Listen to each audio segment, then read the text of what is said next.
Assalamualaikum warahmatullahi wabarakatuh. Selamat malam semuanya. Selamat datang kembali di channel kesayangan kita Lelaki Sejati. Semoga teman-teman semua di rumah selalu dalam keadaan sehat walafiat dan selalu tidak kekurangan apapun dalam lindungannya. Amin, amin. Dan pada kesempatan kali ini kita akan mencoba membawakan suatu kisah atau cerita. Ini kisah nyata karena langsung dialami oleh gue sendiri bersama teman-teman. Jadi pada kesempatan kali ini gue akan mencoba membawakan suatu kisah horor yang bertemakan misteri yang langsung based on true story. Jadi dari kisah gue sendiri. Dan ini adalah kisah pendakian ya, kisah pendakian yang dimana kisah ini gue terjadi pada saat sekitaran tahun 2001. Sekitaran tahun 2001 berarti sudah 22 tahun yang lalu ya, 22 tahun yang lalu. Jadi bener-bener gue akan mencoba flashback ingatan gue, dan ini adalah salah satu kejadian yang unik dan nggak mungkin gue lupakan seumur hidup gue. Karena ini adalah pendakian pertama gue dan teman-teman gue saat itu. Kita mendaki berenam. Oke, kita langsung masuk aja ceritanya ya. Langsung masuk aja ke ceritanya. Dan sebelum masuk ke dalam ceritanya, jangan lupa klik tombol subscribe untuk teman-teman berlangganan dan pastinya akan menambah kita untuk mengupload video-video selanjutnya. Langsung aja kita masuk ke ceritanya. Gunung Gede Pangrango selalu menyimpan misteri.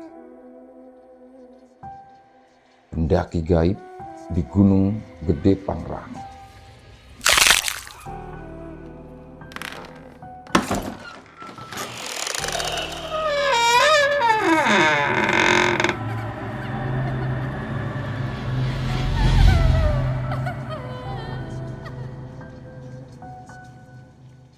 Oke teman-teman semua, kali ini gue sambil ngerokok, tapi nanti kita coba edit di bagian-bagian yang nggak enaknya. Karena ini pengalaman pribadi dan gue butuh konsentrasi penuh. Karena ini salah satu pengalaman gue yang nggak bakal gue lupain. Jadi pada saat itu ya, di tahun 2001, tepatnya di akhir ya, di bulan-bulan antara November atau Desember saat itu, gue bersama 5 orang lainnya mendaki Gunung Gede Pangrango. Jadi saat itu gua, abang gua, Idem, Amus, lalu Gendon, Pai, Gatot. Nah, jadi berenam nih, kita saat itu berenam. Saat itu umur kita masih rate-nya antara 18 sampai 19 tahun ya. Jadi masih sangat muda, baru lulus sekolah, gue inget banget. Kita masih penasaran banget nih. Naik gunung kayak gimana sih? Kita selama ini cuma denger dari senior-senior kita di tongkrongan kan, cerita-cerita gunung.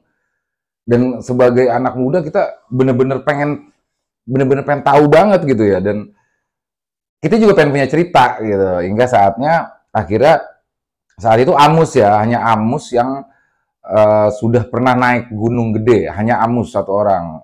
Jadi Amus sekarang tinggal di Bandung, dulu satu tongkrongan sama kita. Ini harus denger nih Amus cerita ini nih. Nah saat itu gue bersama Amus dan 4 orang lainnya merencanakan untuk naik ke Gunung Gede ya, dengan peralatan yang seadanya, karena di saat itu kita nggak benar-benar pendaki pemula ya, belum punya apapun, belum punya. Jadi keril kita pinjem, kompor, semua tuh alat-alat dan peralatan kita minjem. Bahkan jaket aja kita nggak pakai jaket gunung gitu loh. Saat itu nggak ada jaket gunung. Ya kita pakai jaket, cuma kata Mus, lu bawa jaket gitu. Oh, udah kita bawa jaket karena di sana dingin. Jaket biasa kita bawa, terus tenda juga bukan tenda dum ya, tenda masih tenda yang zaman dulu tuh, nggak ada flysheet-nya. Jadi cuma tenda yang segitiga tuh, yang bawahnya tuh kopong. Jadi kalau lu misalkan tidur berapa orang tuh bisa gelinding. Jadi benar-benar dengan seadanya dan dengan dana yang terbatas, dengan peralatan seadanya, kita benar-benar nekat lah di saat itu, karena jiwa muda penuh rasa penasaran ya kan. Jadi benar-benar gas, pokoknya gas aja Mus, jalan-jalan aja dulu lah, apa yang terjadi nantilah gitu. Namanya anak muda kan pikirannya gitu ya. Akhirnya kita sepakati berangkatlah kita. Waktu itu siang-siang ya, siang hari kita berangkat dari sini, dari rumah Jakarta Selatan kita ke Kampung Rambutan, terminal Kampung Rambutan lanjut ke Ciawi, sampai di Ciawi itu sore,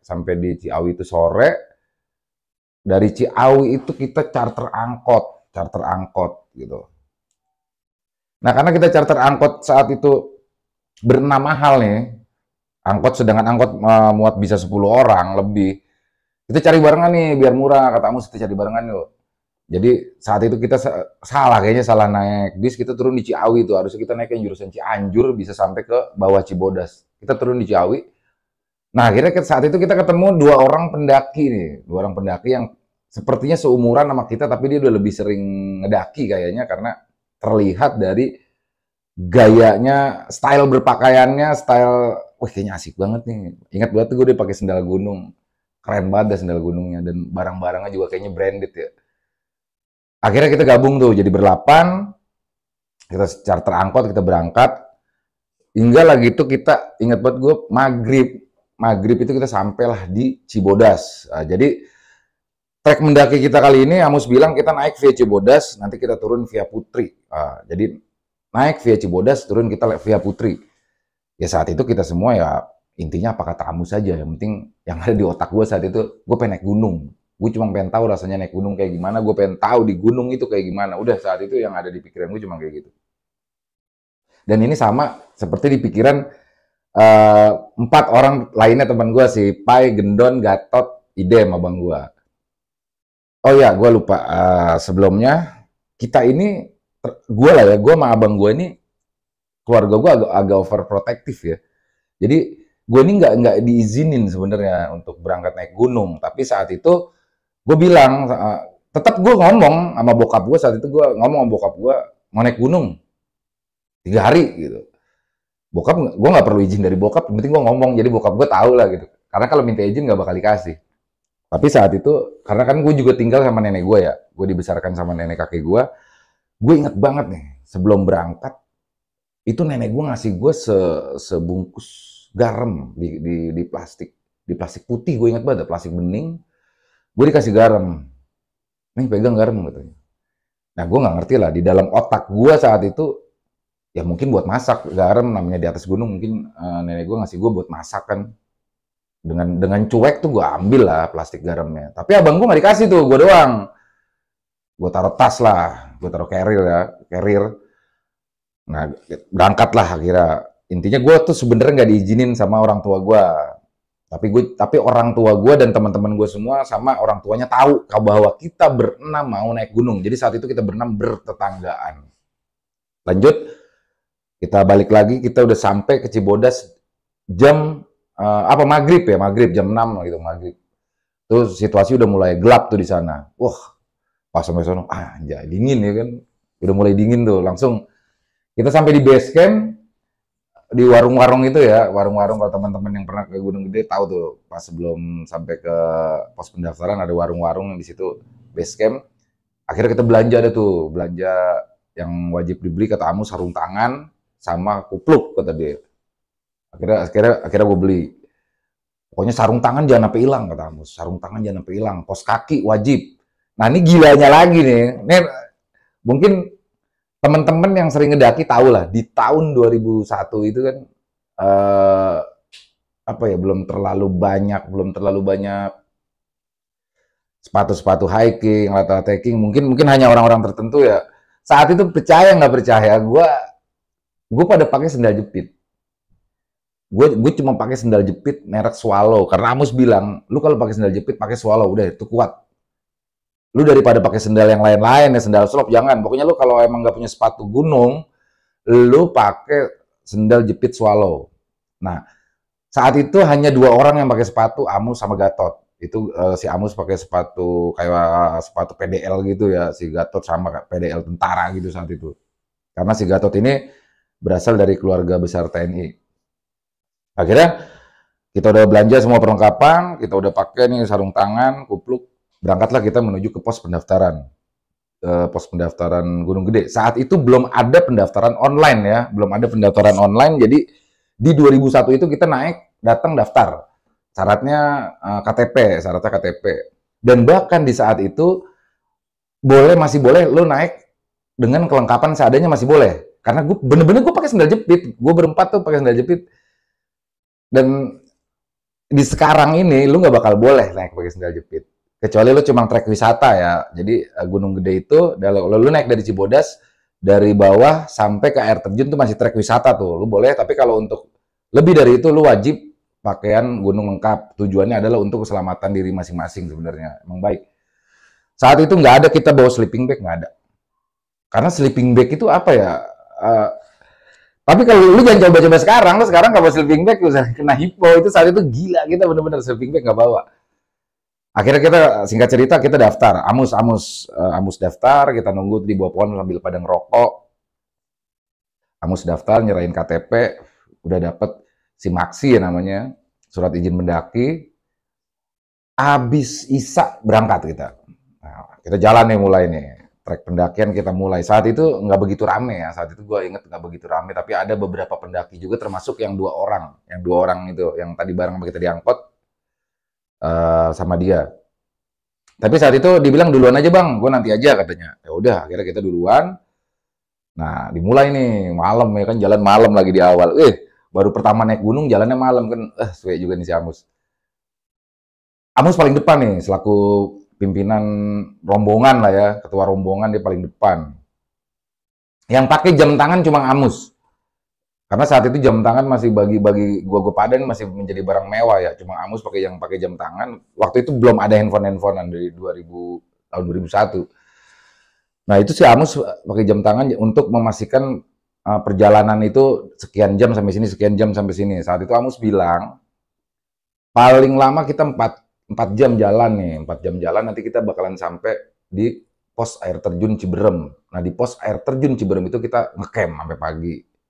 Besok paginya baru lanjut. Oke, jalan nih. Tak. Amus paling depan nih kan. Nah itu gue lucu.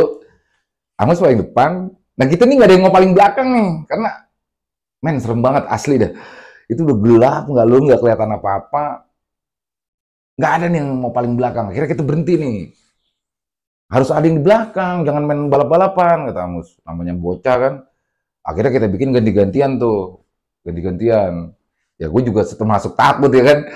Tapi saat itu happy aja sih. Cuma Amus bilang, nanti kalau lu ngelihat apa-apa, usaha yang aneh-aneh gitu, lu jangan ngomong. Kalau bisa, udah gitu, center, jangan sampai lu arahin kemana-mana kecuali ke jalan. Jadi fokus aja sama jalan untuk keselamatan, karena takutnya kalau lu nyenter-nyenter iseng ke atas pohon gitu, apa ke kiri kanan ada yang nyengir ya kan, nggak lucu gitu, ada yang senyum.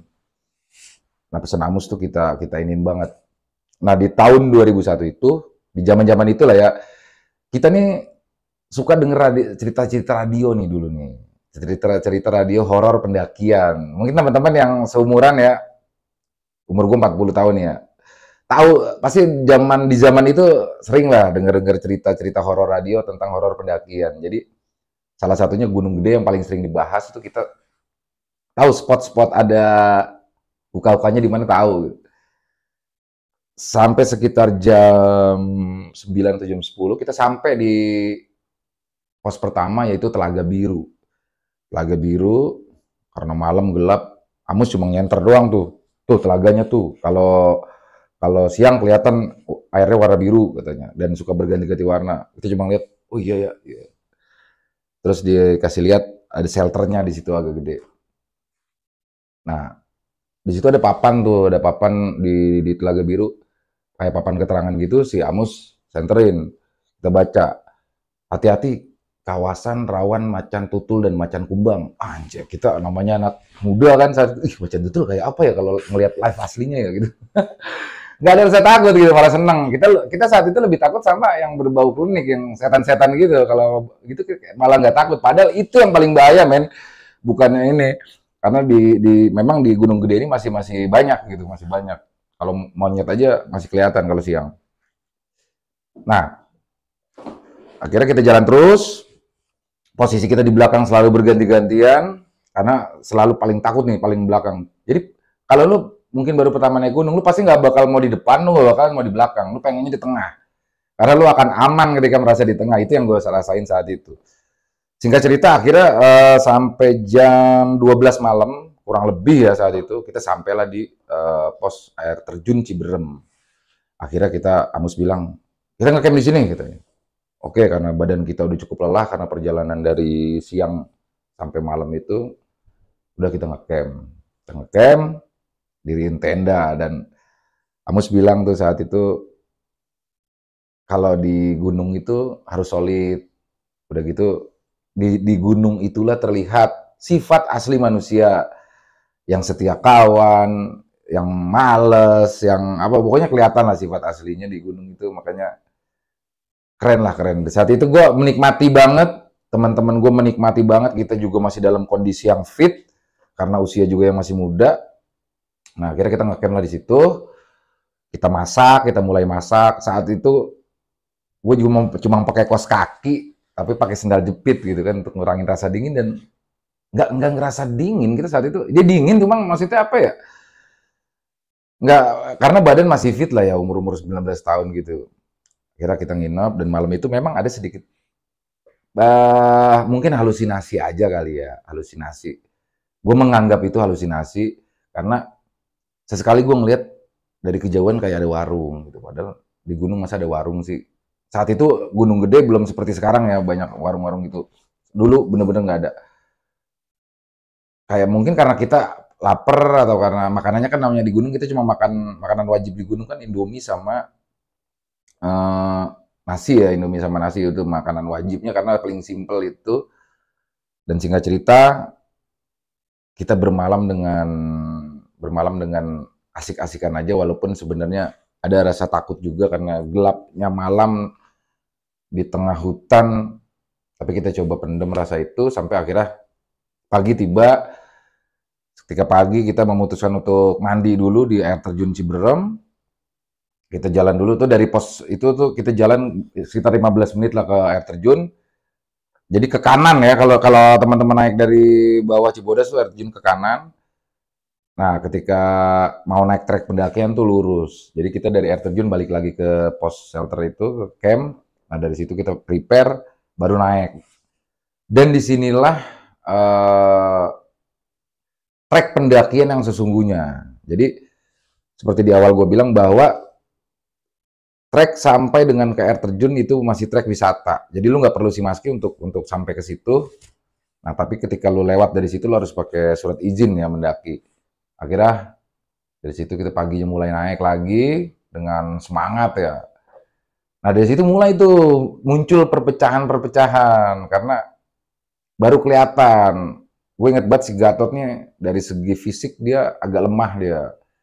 Karena beda kalau gua pada kan ayah ibaratnya anaknya agak liar nih, sering main bola, sering apa.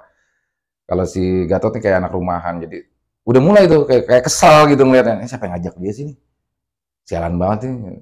Jadi dia menghambat lah, seperti menghambat perjalanan kita, tapi ya kita tetap bawa enjoy.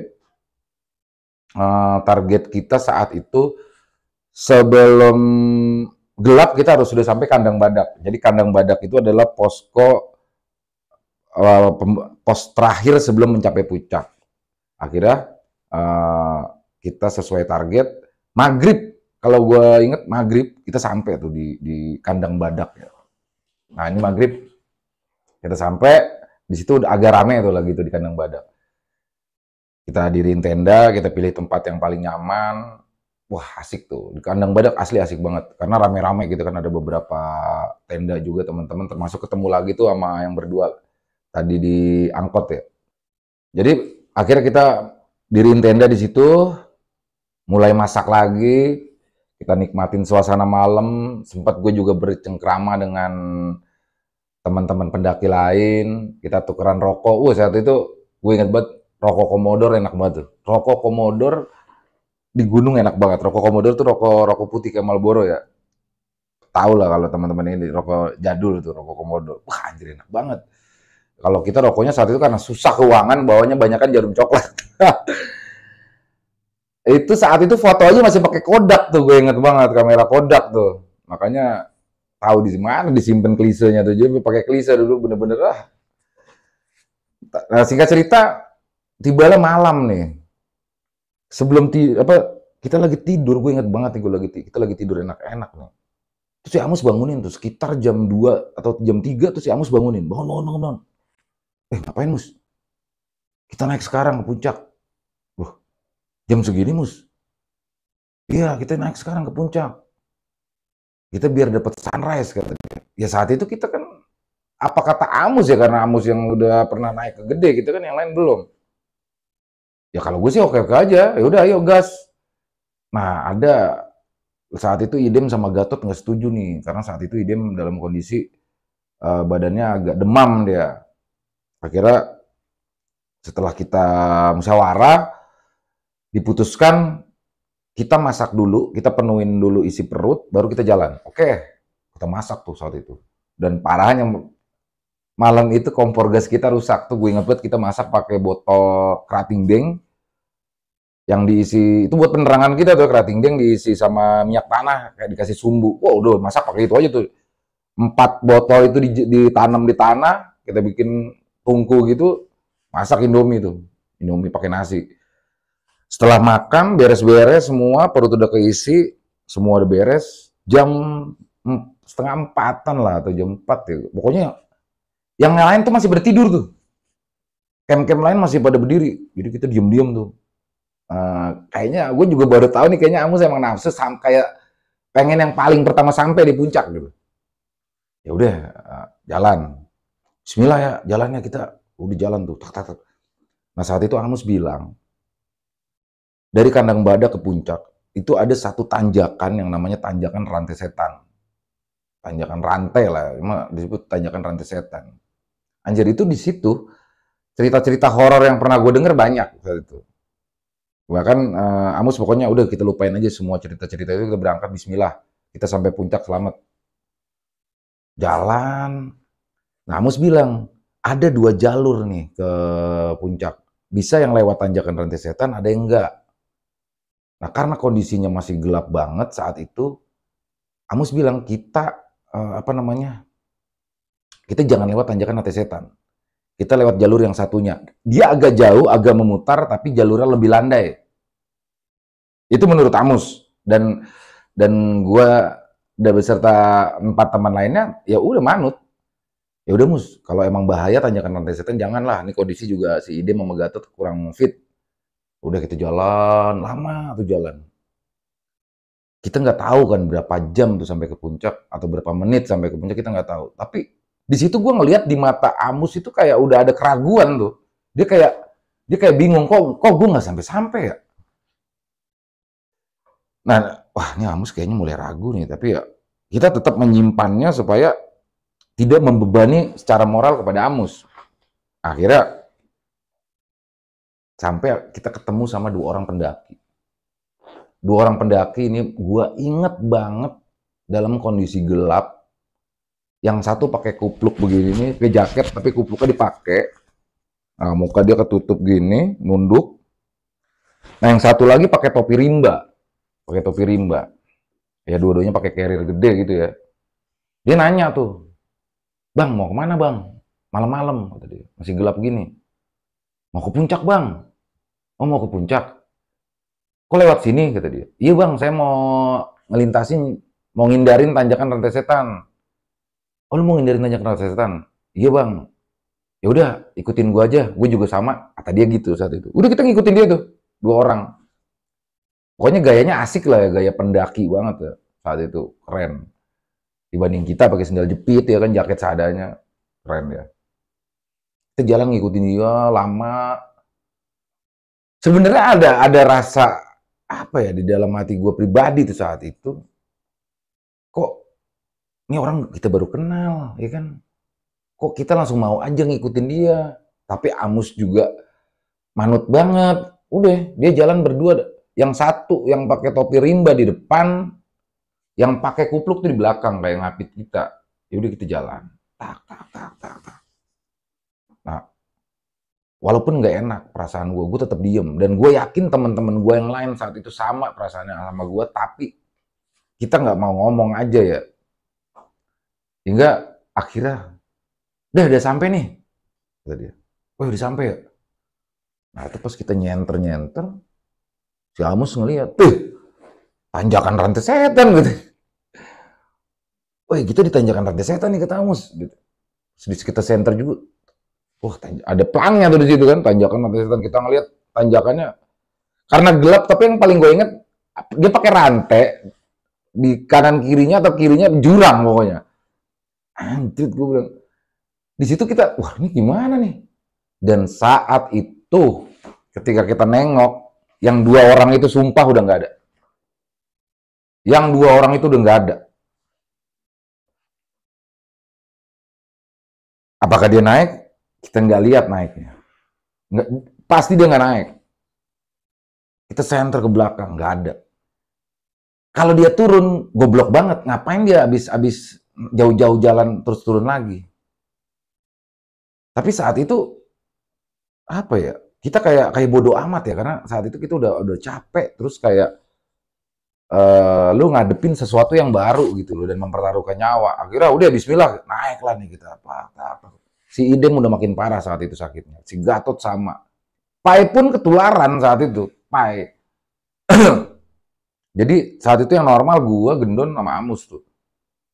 Udah kita naik pelan-pelan, saling bantu, sampailah di atas. Pas sampai atas tanjakan, setelah tanjakan hati setan. Ini bukan norak ya, tapi emang gue baru pertama kali itu sampai ke puncak Gunung Gede.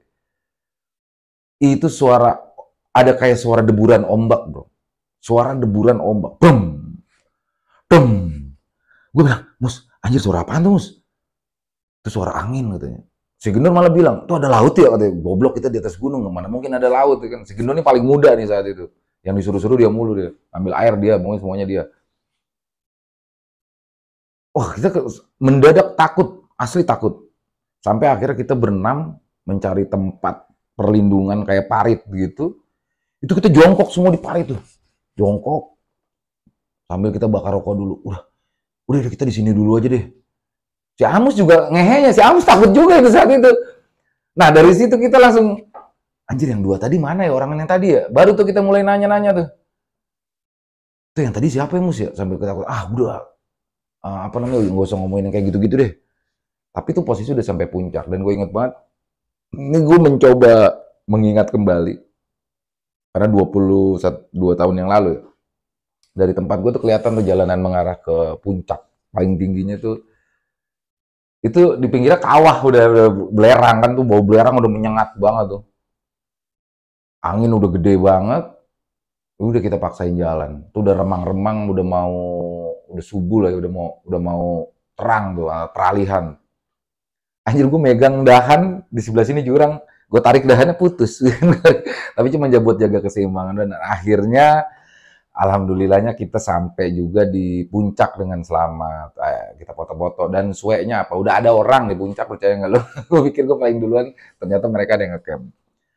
Nah dari situ kita foto-foto, selanjutnya setelah puas kita makan makanan yang enak di situ, kita bawa emang makanan minuman yang enak. Kita turun lewat jalur Putri, turun dari puncak, tibalah ke alun-alun Surya Kencana. Wah di situ tuh baru kayak capek lu hilang tuh. Setelah lu ngeliat keindahan di puncak, lu di bawah lu ngeliat hamparan bunga Edelweiss yang luas. Mungkin salah satu padang Edelweiss terluas ya di alun-alun Surya Kencana itu. Jadi di situ gila banget tuh, keren banget deh. Dan bahkan sekarang kalau gue lihat Gunung Gede ini adalah gunung yang wajib banget pendaki naikin walaupun seumur hidup hanya sekali tuh Gunung Gede. Ya kita di situ masak-masak, makan, foto-foto segala macam, istirahat. Nah dari situ kita turun lewat Putri. Nah Amus bilang kita harus bawa air dari sini karena setelah dari Surya Kencana sampai bawah tuh nggak ada air. Udah kita bawa, siapin air, turun. Alhamdulillah kita selamat turun. Dan Idem sama Gatot sama Pai setelah kita dari alun-alun Surya Kencana tuh sehat tuh. Cuma memang kita jalannya agak lambat turun karena kondisi merekanya kurang fit, akhirnya terhambat. Sampailah kita ke bawah, di posko kita laporkan, kita setor sampah, jadi teman-teman harus setor sampah. Nah disitulah perjalanan kita selesai. Kita udah sampai bawah, alhamdulillah pulang dengan selamat. Nah kita ngobrol-ngobrol sempet tuh sama beberapa pendaki di bawah, kita ceritain kita ceritakan tentang pertemuan kita dengan dua pendaki gaib itu, yang menurut gua aneh banget. Karena kita pengen ngindarin tanjakan rantai setan, tapi justru kita malah dibawa ke tanjakan rantai setan. Nah saat itu pendaki senior lah dia ya, kita ngobrol, dia bilang, justru dia nyelamatin lu.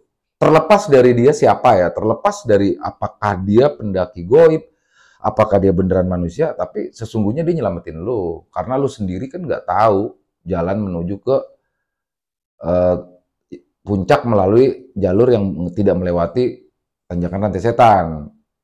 Jadi bisa jadi ketika lu nerabas jalan baru itu jurang, lu ketemu lu malah celaka semuanya. Jadi kita dikasih gitu. Jadi ya udah kita berhusnuzon saja, anggap saja siapapun dia menolong kita saat itu. Alhamdulillah kita semua tiba di Jakarta dengan selamat.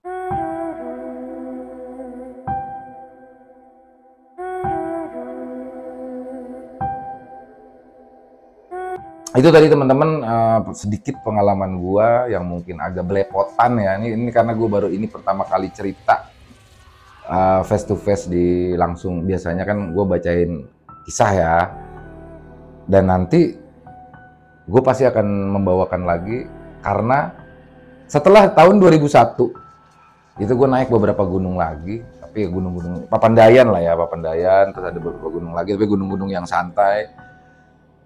Nah sampai terakhir kemarin di tahun 2022 gue naik lagi ke Gunung Gede. Kayak gue napak tilas, dan ini akan gue ceritain nanti di next konten dengan pengalaman yang lebih gokil lagi horornya. Kalau ini mungkin hanya sedikit ya kisah ini pendaki goib, tapi nanti di next konten ini lebih gila lagi. Itu aja teman-teman ya. Mohon maaf apabila ada salah-salah kata dalam penceritaan. Mari kita ambil hikmah yang baiknya dan buang yang buruknya. Kita hanya share pengalaman. Buat yang mau komentar silakan, buat yang suka bisa klik tombol like, jangan lupa subscribe juga. Kalau ada yang nggak suka jangan nggak suka ya. Sampai jumpa lagi di konten-konten kami selanjutnya, masih bersama Lelaki Sejati.